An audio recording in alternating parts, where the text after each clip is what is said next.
Welcome to another episode of the Woman Up podcast, a place where women in business come for sisterhood and real conversations.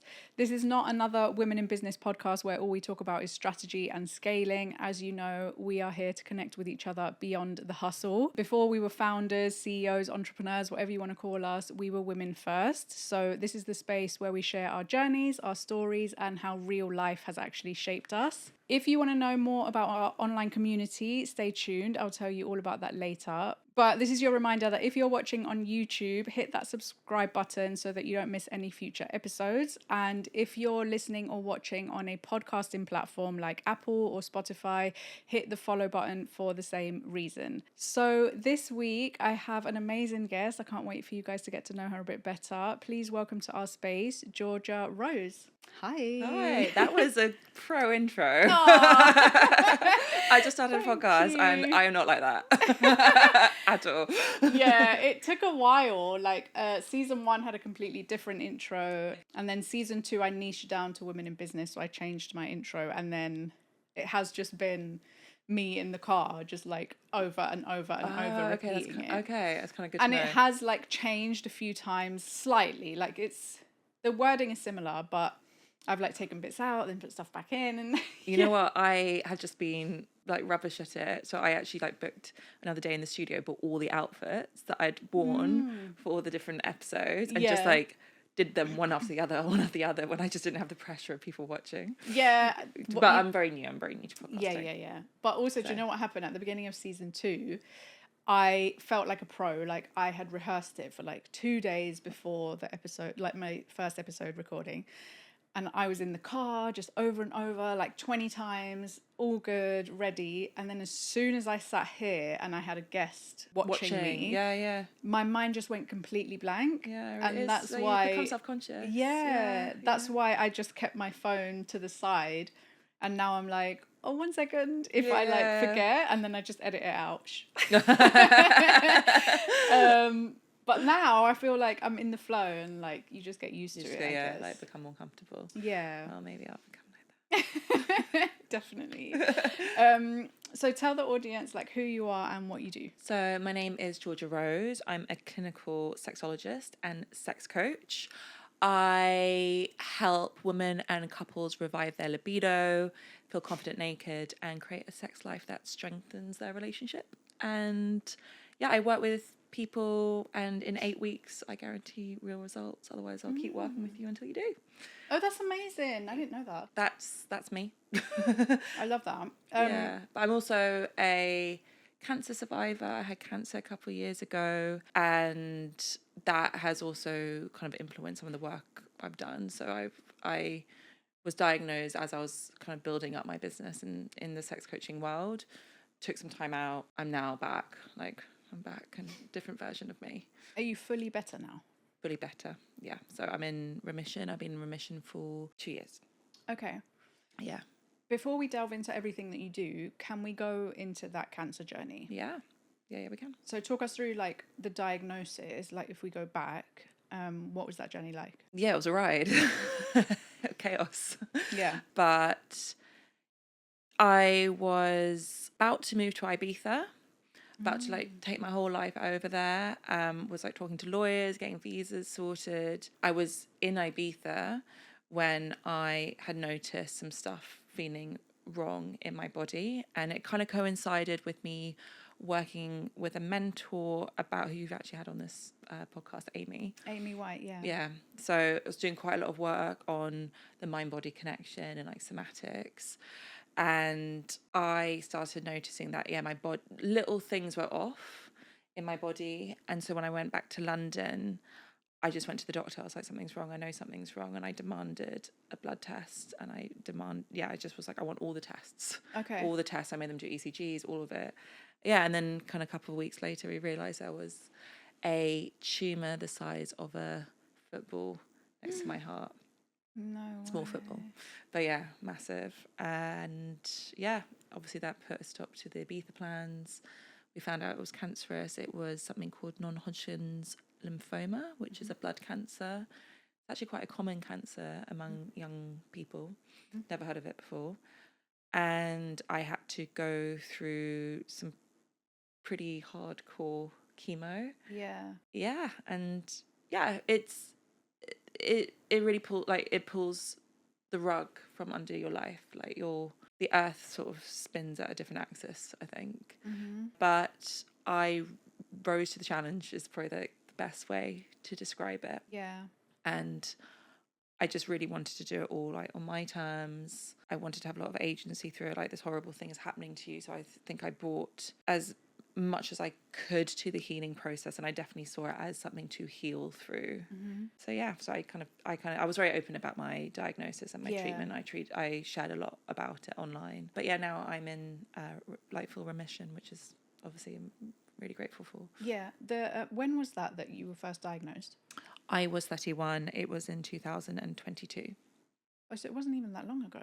No, in the summer of 2022. So like the whole process of from being diagnosed to the end of treatment and getting your scan results, that was about 6 months. So yeah, it was unexpected. Yeah, but when you say you knew something was wrong, was it like symptoms? Was it a feeling? Was it a mixture of everything? It was some small things in my body felt off. So for example, and really small things that don't seem like anything really. Like, I had really weird itchy skin, and friends were coming over to visit me from the UK when I was in Ibiza. I was always like, can you get some E45? There's nothing working here in Ibiza. And so they were bringing over all this cream, like nothing was working, and it was kind of like on my face as well, and that was really weird. I was like, what is this? I was really out of breath when I was hiking, and you kind of start justifying all of it. You're like, oh, well, it's probably because I'm out of my routine. You know, in London, I normally go to those like HIIT classes. Here, I'm just hiking. I had like tightness in my chest. But yeah, I think because so many little things felt really off and things I never felt before, I was like, I think I need to sort of do something about this. And I think my message is always to people is to like listen to your body. Yeah. Like, nothing comes first. Like, nothing is more important than your health. And I think sometimes we're so busy, we're so hectic, we have all these meetings and work and all these responsibilities and duties that sometimes we put these things off. But just please don't do that. Please don't do that. Yeah. Yeah. Okay, and then after you got diagnosed, it was like a year's journey with chemo. No, so I had chemo for 6 rounds of chemo. There was supposed to be, normally it's 21 days between each cycle. Because I was young, they put me on 2-week cycle, and they're like, you'll probably have to go back to 3, but let's just see how your body goes, because you get a slightly better result basically if you can do that kind of intensity. And so I was able to like withstand that 2-week cycle, but it was really intense. So I just like tried to really, really look after myself in that time so that I could really get my body through that intensity of of the chemo. What is the chemo like? Like, what exactly is it? That's a really good question. I had a kind of concoction of different chemos and something called immunotherapy, which is I don't even think it's a chemical. It's a medicine that trains your body to, I don't know if I want to describe this properly.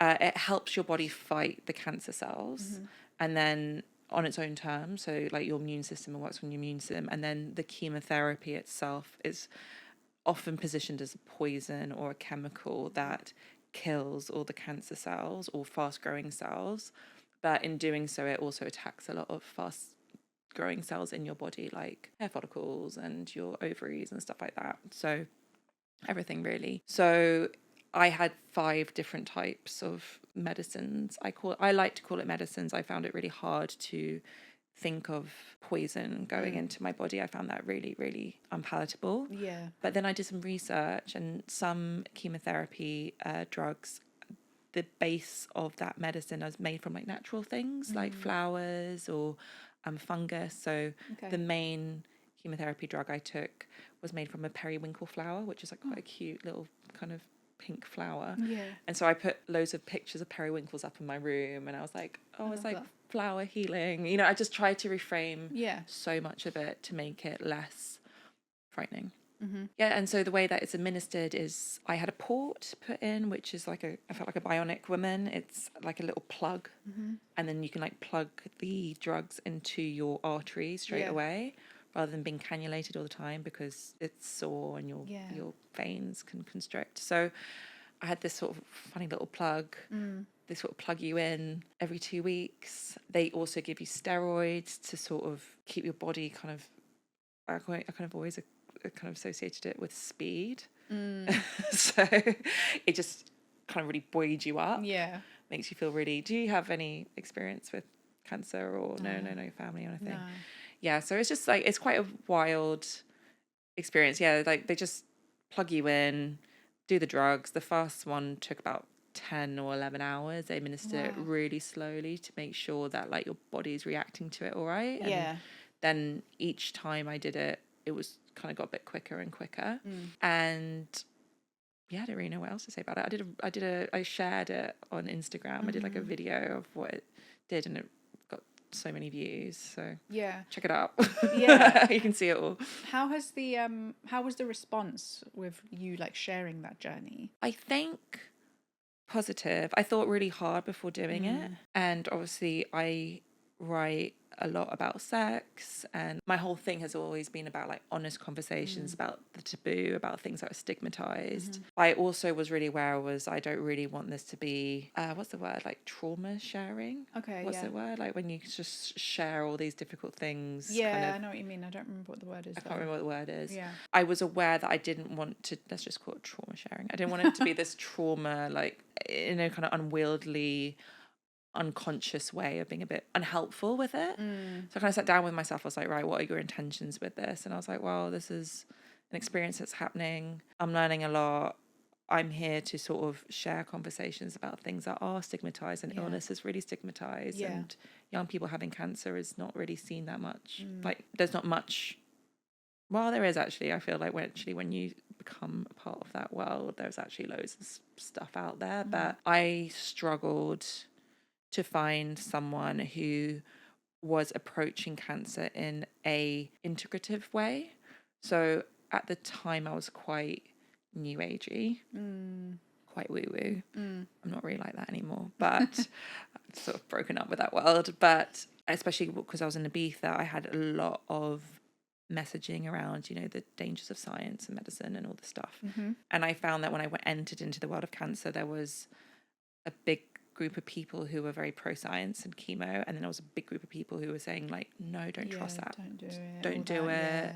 Go to Mexico and juice yourself better, or go and get your energy healed. And it was a real mindfuck for me at the time, and it really taught me to like sit with myself and be like, what do I think? Like, who am I listening to? Like, who's in my ear? And I decided that no, I did trust science, I did trust medicine.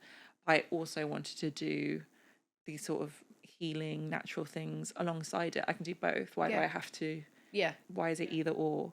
So I kind of walked with those two worlds sort of a bit hand in hand, and that's how I approached it. Have you seen there's a program on Netflix called Apple Cider Vinegar? Yeah, I've seen it. How did that make you feel? I found it a really, really difficult to watch. Yeah, really difficult. Have you seen it? I've seen it, yeah. I found it difficult to watch, and I haven't been through anything like you, so I found it really, really hard. And at one point, my husband came home once and I was just like crying, like shouting at the TV. And he was like, it's Saturday night, what are you doing? Like, go out. But yeah, I found it's dangerous. It's so dangerous. And I think you have to really think carefully about like who's on the other end of these Instagram accounts. And we put so much power, I guess. Yeah, we put a lot of power in people's hands. Yeah, I think you really have to sit and think really hard. And like for me, it was like a bit of a non-brainer. I had a tumour sitting next to my heart. I was passing out all the time. I was going to A&E all the time. And I just remember my dad at the time saying like, maybe if it was smaller, you could experiment with this a bit more, but you don't have time. Like, you've got to get this out of you. Is there any part of your journey that you would change? Well, my father died 2 days after I got the news I was in remission. So it was a very kind of sudden, shocking death. So I think that I would change if I could. I think that kind of intense grief it really knocked me sideways. I think it was like one kind of shock after another, and then my mum got diagnosed with cancer 6 months after that. It was just been like kind of I'm so mental, sorry. mental time. And I also sound so kind of troubled, you know, like sometimes I feel a bit embarrassed, kind of. Why? I don't know, it's just like the family that you just want to like not. My mum was always like, we're the family that people just cross the road Oh, no. when they see you coming. They don't want to talk to us. So we're both a bit like, oh, sorry, everyone. Like, well, not sorry, but we're like, ooh, like the problem family. So, but yeah, I think that kind of experiencing like grief and shock straight after such an intense experience, I think it's been a shock, and it's been hard. It's been a difficult time. Yeah. But then I guess I don't know if I, would I want to change? I don't know. Yeah, I would want to change that. But I don't think I have. I don't think I've done anything. I don't really believe in regrets. Yeah, that's good. Yeah, I don't believe in regret. Just to go back to what you said earlier, that you were working with Amy on somatics, and what was the other thing you said? The mind-body connection. Mind-body connection. I think that's what, somatic therapy. What were you working on with her before your diagnosis then? So I am trained as a clinical sexologist, and Amy has done a lot of work within the world of somatic experiencing, which is the notion of working with the body to kind of process difficult emotions. And in my training, we did much more mindset work. Okay. But the way I work is that we try to offer like a holistic approach. So I work with the mind, the emotions, the body, energy, if people open to it, spirit. We'll see. So yeah, when I came out of that training, there was so much talk about, somatic sexologists working with the body, and I was really curious as to what that was. So I worked with her, and it is this sort of different way of working. It's understanding that the body has a lot of wisdom, and understanding that the mind and the body are connected. This idea that when we have a traumatic experience or we experience stress, the body holds that. We kind of store emotions in our body, and these were kind of concepts that I wasn't massively familiar with before my training. And so when I worked with Amy, we just sort of went deeper into that. Yeah. Okay, so it wasn't that you were working with her for something you were personally going through? No, so she was mentoring me. Okay. Yeah, so she was my mentor. Yeah. And so, we were just like deep diving into that a lot, and Ibiza's a real playground, I feel, for that kind of work. So I was going to a lot of different things I'd never been to before, like breath work, and that just felt really mad. Have you done that before? Yes. How did you find it? So I first did breath work a few years ago, and I had a real mixture of emotions.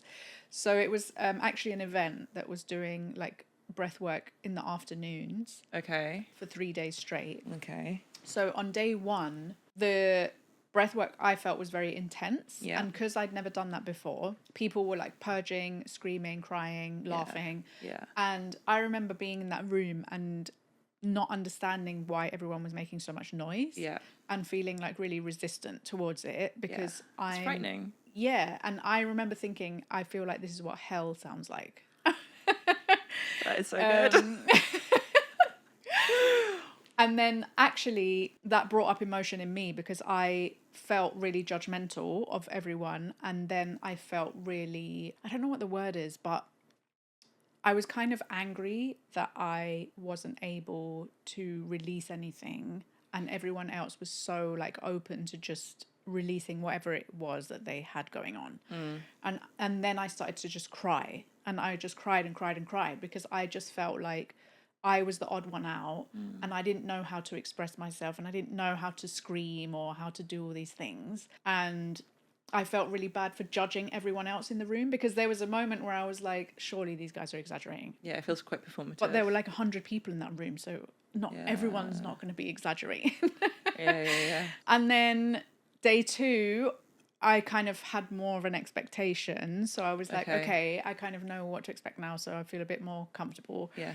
And day two was really interesting because I had been suffering with like hip pain for a while before that. And during the breath work, I don't know what happened, but I started to cry again. Crying is like my release. I'm comfortable crying. I'm a crier. Yeah, I'm a crier. I'm a crier. Yeah. So when I cried, I've kind of expressed this before on another podcast, but the pain that was in my hip felt like whilst I was crying, it kind of like dissolved. I don't know how else you feel it? Yeah, like I don't know how else to describe it, because it was like, it started off as like a pins and needles pain that I always get when I'm lying on my back, because I just can't lie on my back for too long. And then the pins and needles just like evaporated or something. I don't know what happened. Wow. And then I haven't had any problems in that area before, like after that. Amazing. And then to release that, it was, did it come with an emotional release as well? Yeah, so I was crying, and then the minute I started crying, it was could like feel pins and that needles release. in my hip, and then the pins and needles just evaporated into nothing. Okay.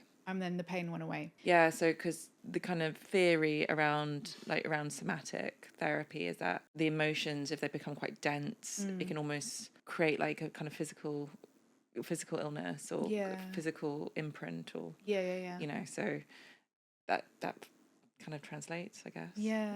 Oh, how was day 3? Day 3 was great. So one of the girls that I met at that event, she was a breathwork facilitator, funnily enough. And I remember we were hanging out like all the time, going for lunch and stuff. And I remember saying to her, I don't think that screaming is like something I'm going to do, because I'm not a screamer. Like it just feels performative to me. Yeah. And she was like, maybe just don't set any expectations. Like if you don't, you don't, and if you do, you do. Like it's okay. And I was like, okay, sure. And then I remember on day 3, it was like the more intense breath work. And I remember there was a moment where I just screamed from like the pit of somewhere in my gut. I don't know where it came from, but I clearly needed to release that. And I just screamed and then cried. And then afterwards, I just felt like a huge weight had lifted.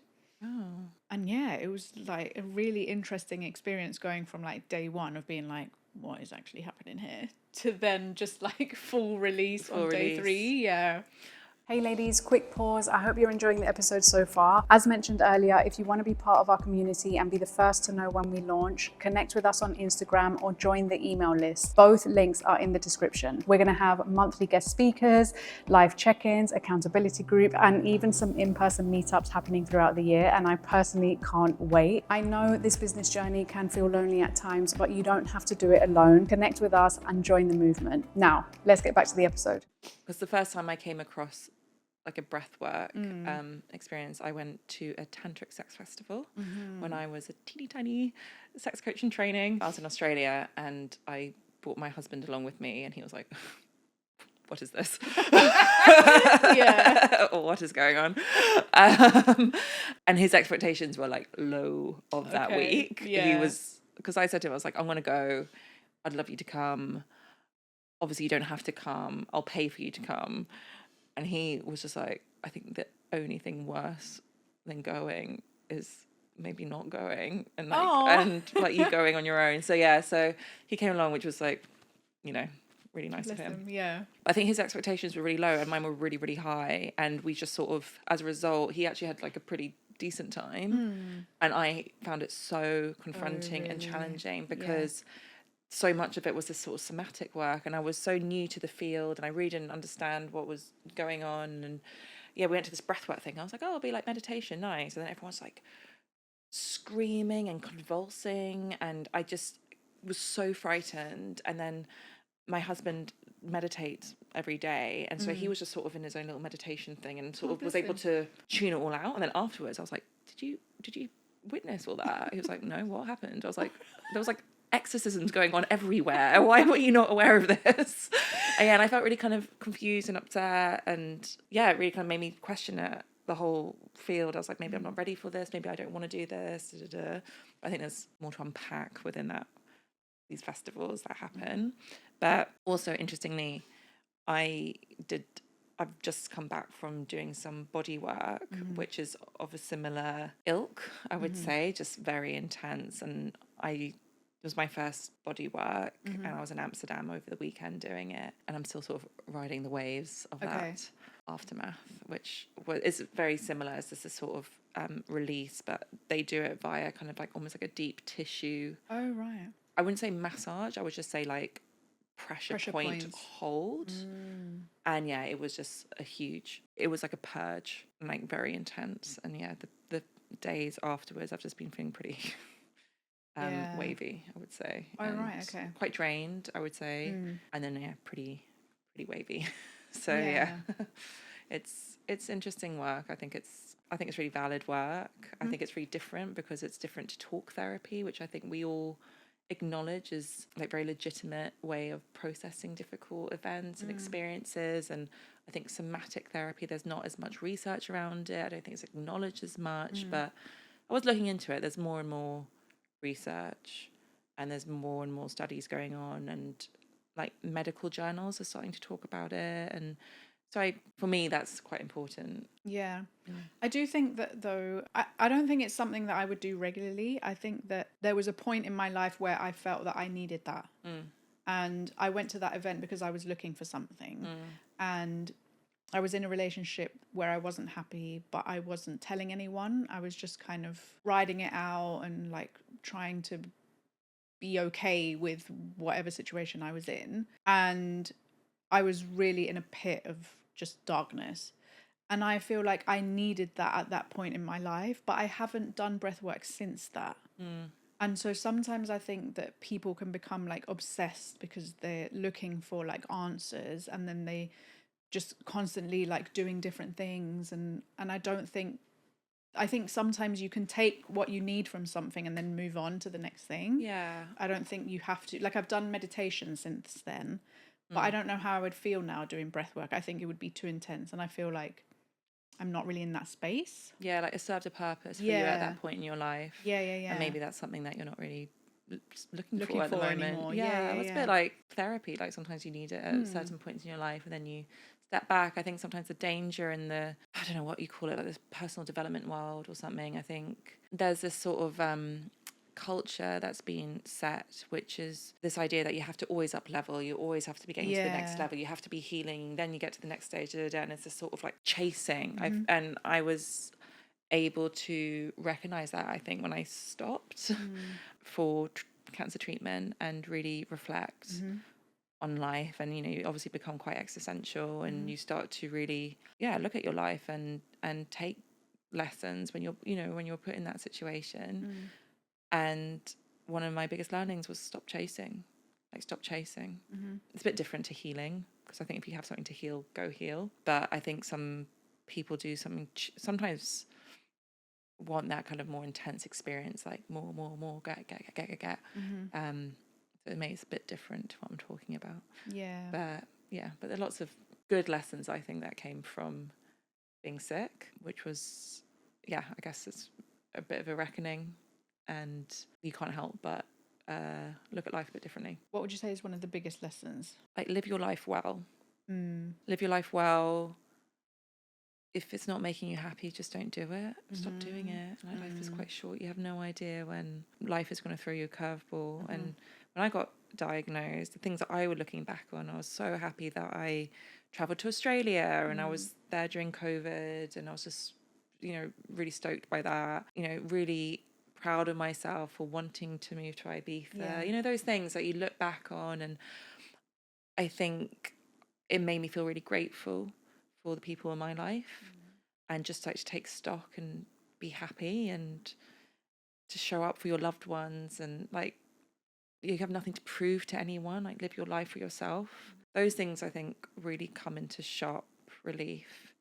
And don't sweat the small stuff. And I know that sounds really, really cheesy, but just and it's hard because you obviously 2 years later, I find myself, I'm like, oh my God, I'm feeling really like anxious, or like I'm putting too much pressure on myself. But then I feel like I have the permission slip now to be like, just stop it. Like, just stop it. Like, leave your desk, shut the laptop, go for a walk. Whereas I think beforehand I would be like, no, must work. Keep working, And so for that I'm grateful. But maybe sad to have to go through that to get those lessons. What made you become a sex coach originally? I became a sex coach originally in my late 20s when what ignited it was a dinner party with some girlfriends, and one of my friends had started sex therapy, and it started a really honest conversation about sex amongst all of us. And in that conversation, everyone admitted to habitually faking orgasms. And I just left the conversation so shocked because, you know, me included. And I was like, what the fuck? Like, what the fuck? Like, we're like smart women. We like take our careers really seriously. We think we're feminists. Like, what the fuck is going on? And it just, I don't know what it did. It just really kind of did something to me. So I started reading about sex, and the more I read, the more it felt like, I kind of describe it a bit like an acid trip. Like, all the things I thought were true about sex weren't true. Yeah. And all these ideas were being like deconstructed and like melting away. I was like, oh. And I think there was just something inside me where I was like, I've got to share the truth with everyone. And so I started a blog. Yes. I started a blog. So I was working in the advertising industry at the time as a TV producer, blogging on the side. And then the blog like did pretty well. It was kind of in the time before sexual wellness became a buzzword. It was like a little bit ahead of the curve. I mean, it wasn't like a kind of national triumph, but you know, I got I got invited to some stuff. Yeah. You know, I some love your talks. blog, by the way. Oh, thank you. We'll talk about it, but yeah, carry on. Thank you. But yeah, I got asked to do talks and like workshops, and after a while I was like, I think I need to become trained in this because I'm holding space for this work. People ask me questions. I'm not trained. It's a pretty loaded topic. So I went off and I trained as a clinical sexologist and sex coach. And I did that alongside freelancing in production and just balancing the two until I decided to take the leap just before I got diagnosed. So I was sort of building the business just before then. Yeah.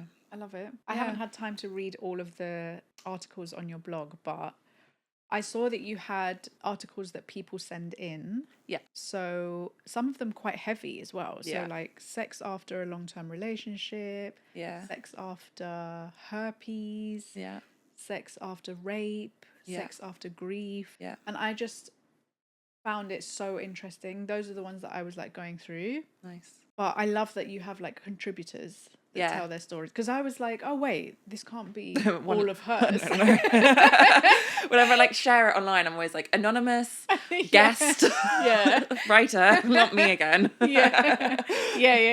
But I loved that. And then that's where you also shared your cancer journey. Yeah, so the blog started, I kind of wanted to write seasons. Yeah. So the first season was about the sort of like sexual revolution that I thought that I was sort of part of spearheading as in my 20s, which was basically like stop faking orgasms, you know, let's embrace pleasure instead of intercourse. Let's, you know, understand how our sexuality works. Let's have sex for our bodies rather than performing for men. Like that was my season 1 sort of entrance into the world. And I did loads of research, spoke to 500 women about their experiences, and that's what helped me shape that. And then season 2 was the sex after season, which is when I kind of handed the mic over to this sort of community that was building. And it's had such a positive response. And it's I don't think people really talk about how their sexuality is impacted after a big life event, and our sexuality changes over our lifetime, and it will be impacted by what is going on in our life. It's not this sort of separate, protected entity. It will be impacted. So I think it's really normalizing. I think it's shining a spotlight on something that should be talked about. That's the whole point of the blog, is like, let's talk about things that we don't talk about. So that's, I really love it. It's like a little, I don't know, it's just like, it's sort of like a creative little spot on the internet. It's also really like visually as well. It's so fun. Like you've got like illustrations for each one as well. Yeah, I work with different female illustrators per season. Yeah. I love it. Thanks. My new phrase actually is that could have been a podcast episode. And I was looking through all of the articles and I was like, these could be podcast episodes. Maybe I should just read them out. Different voices. It's true. I guess it's just like a very personal thing to talk about. I don't know, I'm finding that because I'm now doing a podcast and it's about my experience of sex after cancer. Yeah, that was my next question as well. Is like, I obviously know about you launching your podcast. It's not out yet, is it? No. Yeah. Why did you feel like you needed to put that out there? Yeah, no, really good question. Such a good question. You know what? I wanted to do Sex After Cancer as a blog series. And I just wasn't writing it. I just wasn't. And after a while, I was like, why am I not writing about this thing that I have so much experience in? You know, like, what is stopping me? And then after a while, I was like, I think it's just the idea of it being quite a solitary experience at my desk writing. I wanted to make it a bit more fun and engaging and with other people. Like, I love working as a team and I love engaging with other people. And so I decided to make it into a podcast instead and just try a different medium. So it's almost like part of the blog, but just a different way of it, kind of, you know, sharing that information. But yeah, I decided, I don't know, I think it came really naturally. I just think it was like, I had my Sex After series and then I had cancer, and then I guess the two melded together. And I thought, yeah, like a sex coach, sexologist who's struggling with her own sexual spark and her own sexual identity, meaning who she is as a sexual person after experiencing something like cancer and grief. That's interesting. Maybe. Yeah, 100%. So yeah, so I've sort of, the podcast is me talking to a different sexuality expert every week, and it's almost like a live therapy that's being recorded. It's like a backstage pass to my sensual comeback tour. Yeah, I love that. How has that journey been for you though? I think it's actually come to a bit where it's a bit like nutty now. I think, so I've done now 4 episodes. And like, we're still kind of, they're not out yet, but they'll be out soon. And a lot of it has been about releasing and letting go. Yeah. And that's been quite surprising in a way. I didn't realize that I was really clinging on to like the sexual person I was before cancer. And that was putting so much pressure on myself to go back to that woman who was living in Ibiza and going to these kind of like tantric sex festivals and these really long kind of ceremonies and, you know, all these, you know, like self-pleasuring afternoons with the candles and the incense and the crystals. And I think I felt like I had to go back to that. And that was actually really blocking me because I don't want to go back to that. Okay. But then when you don't know what else is out there, so it's now actually reevaluating, what is a sexual woman? What does that look like? If you're not kind of falling for the almost like marketing of the sexual woman, it's either like the tantric goddess or the, you know, the kink queen. Like, who are you? So it's quite tender now and revealing. And there's also been quite a lot of like emotional release as well. So I think that was contributing to me feeling quite muted sexually. I think I was holding on to like a lot of emotions. So the body work was part of the podcast and personal healing. I went to a rage room. Yeah, we spoke about this briefly, but I want to know more about it. It was good. So the therapist that you went to recommended the rage room. Yeah. For anyone who doesn't know, rage room, you just go mad and start breaking things, right? Yeah, you smash it up. Yeah. Okay. How was that for you? Because you seem like quite a calm person. Yeah, I am quite calm. So I find it quite difficult to access rage and anger. I'm just like, don't know what that feels like. I get irritated. Yeah. But rage, actually, you know what? Now that I've done this podcast, I can actually access rage because I've sort of forced myself to in a way. Okay. But yeah, when I was talking to Katie in that episode, she's a like a kind of empowerment coach and a sex coach. She identified that if I'm not accessing anger and I'm sort of muting that quite primal emotion and part of myself, then it's sort of linked to your sexuality. It's a primal energy in a way. So she felt that those two things were connected. Just a quick reminder, guys, while you're here, if you have a podcast or a podcast idea brewing in that little brain of yours, I would love to support you. I currently have a mini course that helps you tackle the top 3 things that I hear that stops people from launching their podcast. I've also got other resources to help you launch or grow with ease. No more stressing over editing or strategy. I've got you. Just connect with me on Instagram and let's chat about how we can bring your podcast to life. It is time to stop procrastinating on this one. Okay, let's get back to the episode. And so she really, every week, a coach gives me an assignment to go and do. And I bring along the microphones and I kind of record myself doing it. So it's quite an immersive podcast. I'm so excited about this podcast. You have no idea. Oh, you're so sweet. I hope it's your like first executed. subscriber. Oh, you're so nice. I hope it's executed well. That's a fear, isn't it? It's like, it's a good idea, but I hope it's like, but no, it's good. It's good. I need to trust. I trust back you. myself. Back myself is perfect. It's a fantastic. This is the national. That's my national Plus, debut. you've worked in TV production, so I'm sure you have the knowledge as well. Yeah, I guess so. Like, yeah, it's good. It's like I'm editing it myself, but then the engineers are helping me like do it kind of properly. But I'm kind of going through. It's tiring editing. It's long, yeah. Yeah, it's a lot of work. Yeah. And I hate listening back to myself. I'm like, oh. why did you say that?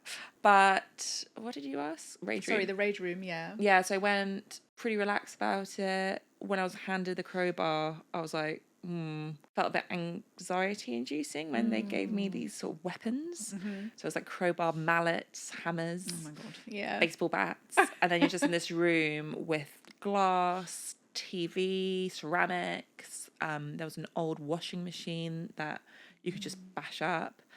And you could put on music, like kind of ragey music. And within about 2 minutes, I was sobbing. I was just like on the floor sobbing. So I think there was something that really had to come out, and I really wasn't expecting it at all. And so I think the sadness and the grief, I guess, kind of spilled out.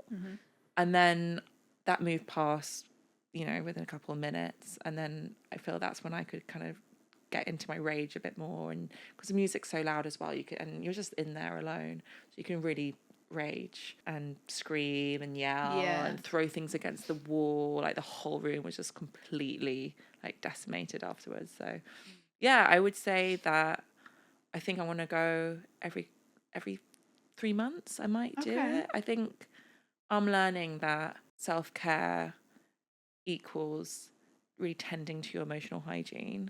And I think that's something I didn't quite appreciate before. I think once you've gone through something difficult, we really have this propensity to believe that we should just be quite stoic, like get through it.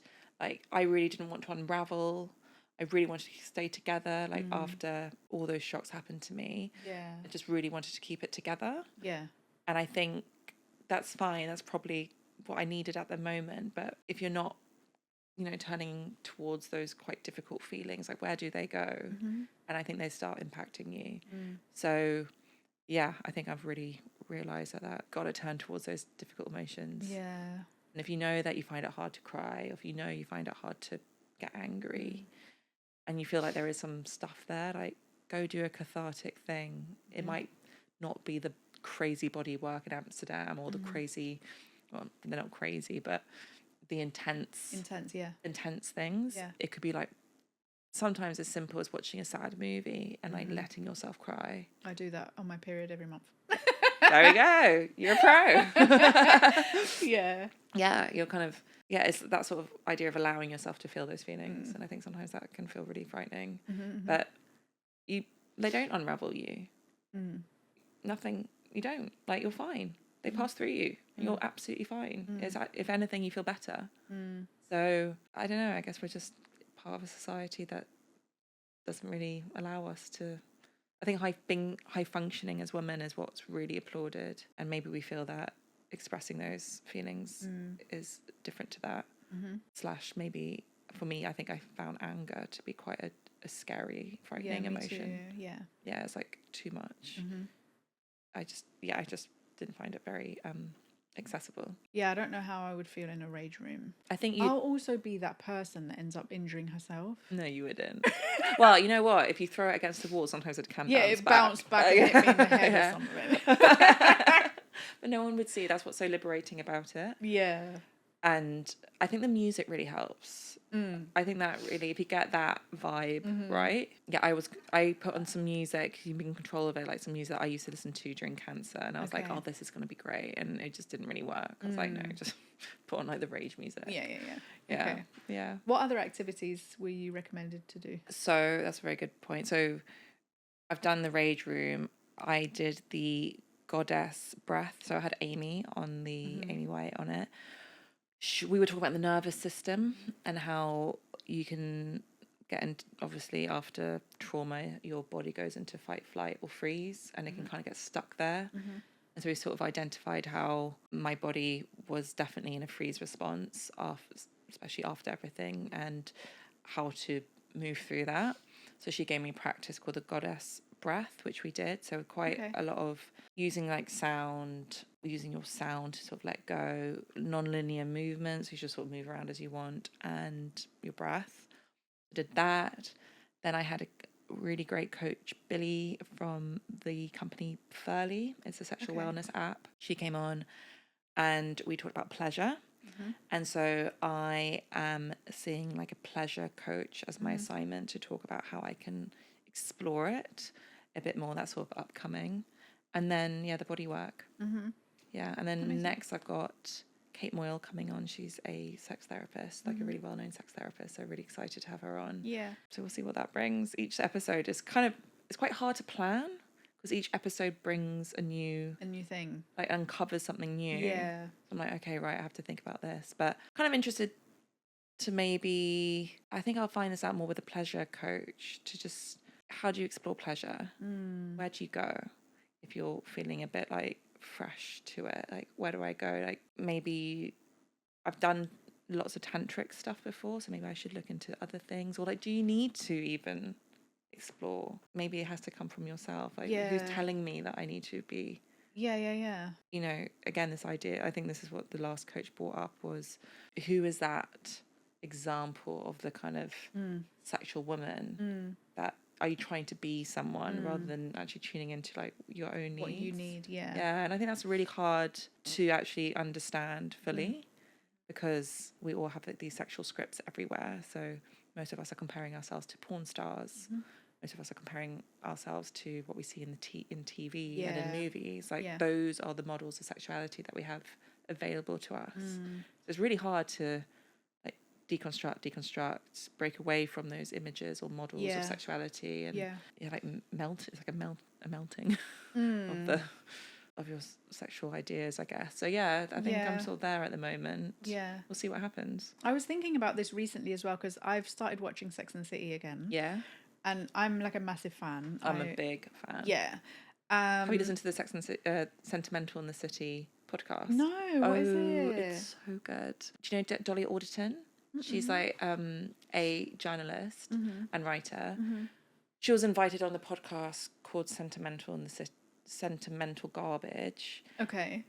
I think it's someone called Catherine Donahue. I think I might get that wrong. Anyway, I think they dedicated a few episodes of them watching a series of Sex and the City during lockdown. No way. And then coming together and just like unpacking it all, but in a really positive way. Oh my god, this is actually one of my podcast ideas. I'll Oh just really? scrap that now. I think there's actually quite a few. Yeah. But it was so good. Yeah. It was so good. It was actually a massive friend to me when I was going through chemo. Listened to it a lot in lots of different hospitals. So it's good. It's good fun. I'm gonna look into that. Yeah. But anyway, carry on. Sorry, I interrupted Sorry, you. no, I was just gonna say that I've started watching it again, and now I'm newly single. I say newly, but it's been like a year. It's still fresh. Yeah. That's fresh. Yeah. And I remember the last time I was single, I had this idea that the modern woman is like she's like sexually empowered, and so even if I'm single I should be regularly having sex. Yeah, okay. And I remember just like being on dating apps. It was almost like 10 years ago now.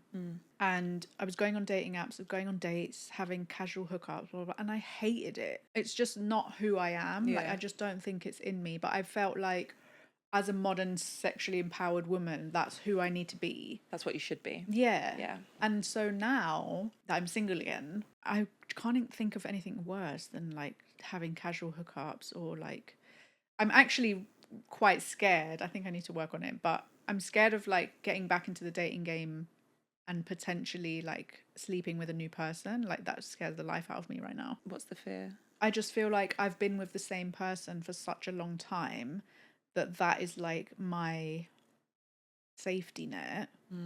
And I know who I am, like, with that person, and they know everything about my body, like all my curves, like they know what I look like. Yeah. They've seen my body evolve and like change over time, and they're happy with it. And now, like, someone new who hasn't seen me, it's like, oh, I don't want to show you.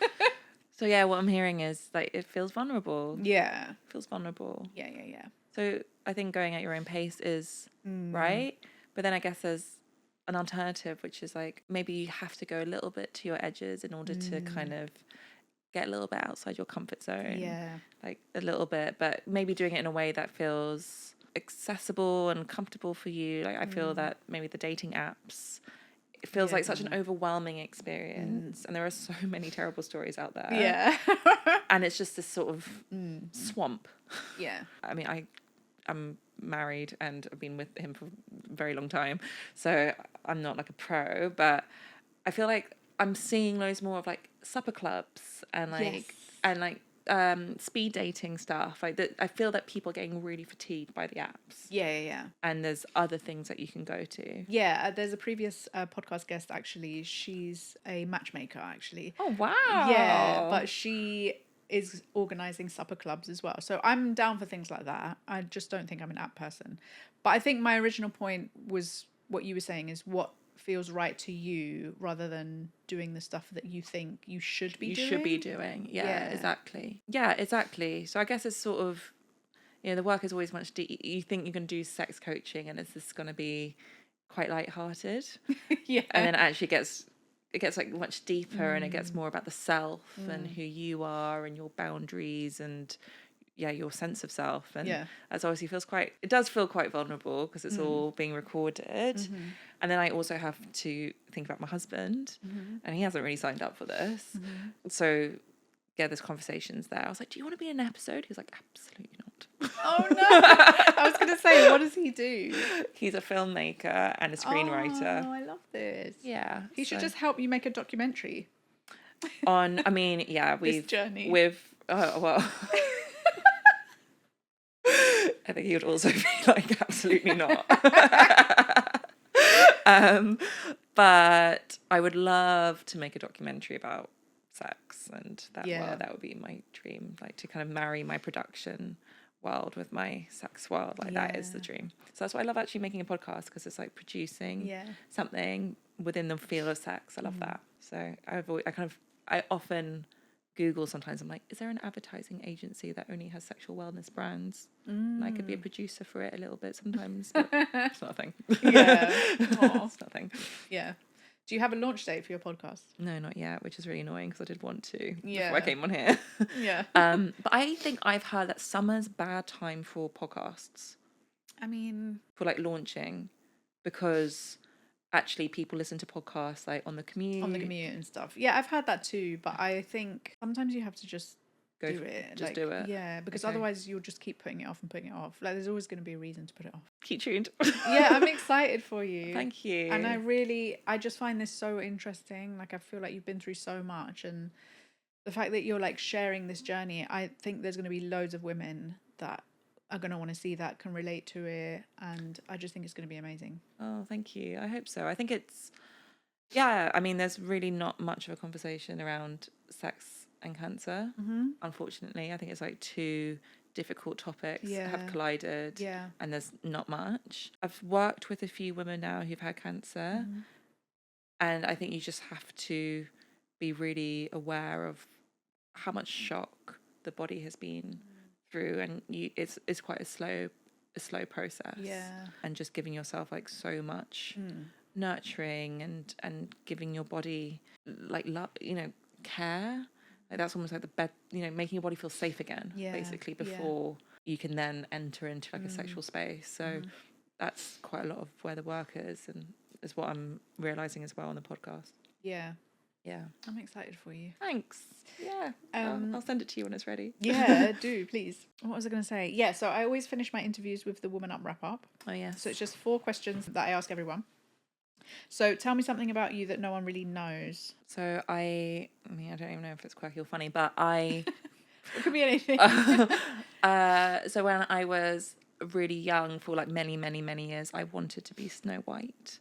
And that was just my identity. That's so cute. Wouldn't take off her dress, like the dress that I had. My mum used to kind of, to make me do things, it was always through kind of doing it over Snow White things. Like she would sort of, what's the word when you, what is the word? When you make someone do it, like you make someone do it by giving them something that they want. Oh, like bribe them. Bribe them. Yeah. So she'd bribe me with Snow White related elements, Yeah. things in our lives. So yeah, that was something that I went through a lot when I was probably from the ages of 2 to 5. Oh my God, I love that. Yeah, that's so cute. I don't think lots of people know that. It's a bit weird. Have you seen the movie then? The new one that came out? No, but you know what? I really need to. And also, I saw it yesterday on the Disney Channel, so I've got to watch that. And I also really want to get like a cool poster of Snow White in the house. But there's just not very great like vintage posters out there. I'm always like on eBay trying to look for like old movie photos and stuff. But yeah, you know, got to honor that woman, I guess. I saw something in her that I really loved. Maybe living with 7 men, I don't know. I don't know what it was. I just like really loved that. Yeah. Okay, would you rather go back in time and give advice to your younger self, or meet your future self and hear what she has to say? Future self. Yeah. Why? I think kind of goes back to that, like trying not to regret stuff and trusting that things have happened and that's just how it's unfolded and that's the way it is. And I think I'd be way more fascinated to meet that person in the future and hear what she's got to say. And I think about her actually quite often.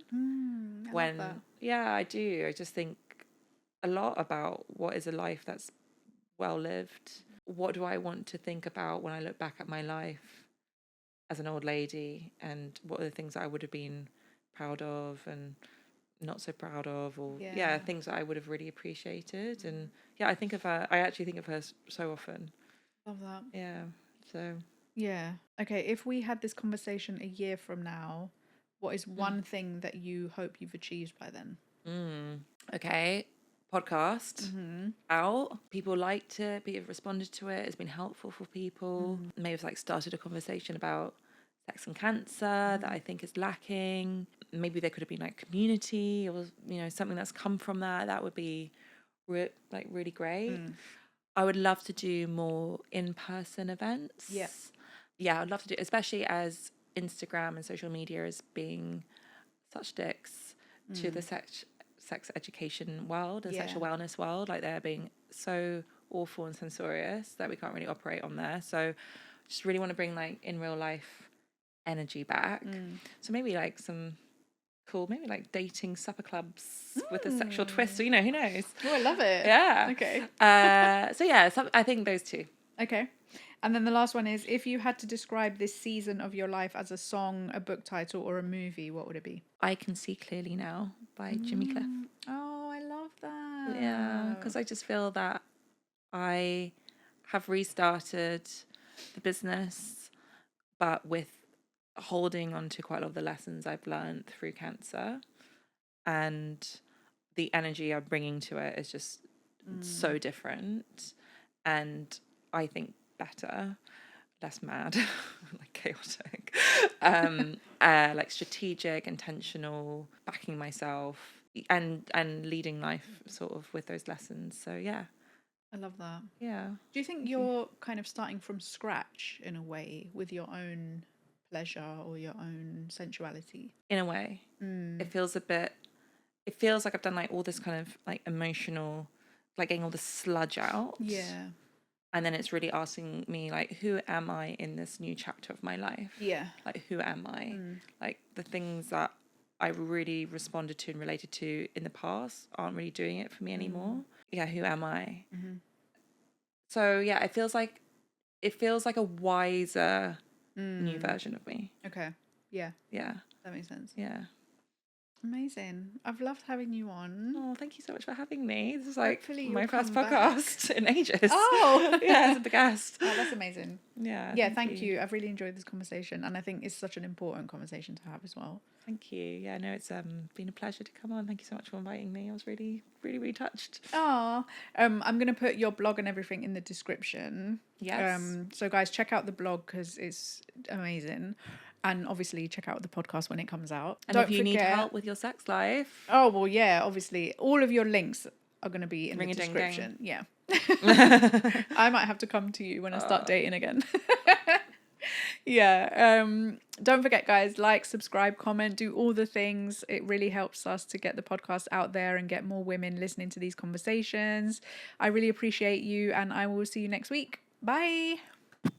Okay, that's it for another episode of the Woman Up podcast. Thank you for spending time with us. It really means the world. If you're listening on Spotify or Apple Podcasts, please take a second to follow the show and leave us a review. It really helps more women to find these conversations. If you're watching on YouTube, don't forget to subscribe so you never miss an episode. And also leave us a comment if anything in the episode resonated with you. We love, love, love to hear from you. Even better still, feel free to share this episode and tag us on your socials. Of course, I will see you right here next week for more real talk, sisterhood, and conversations that actually matter. Until then, keep going, keep growing, and woman up.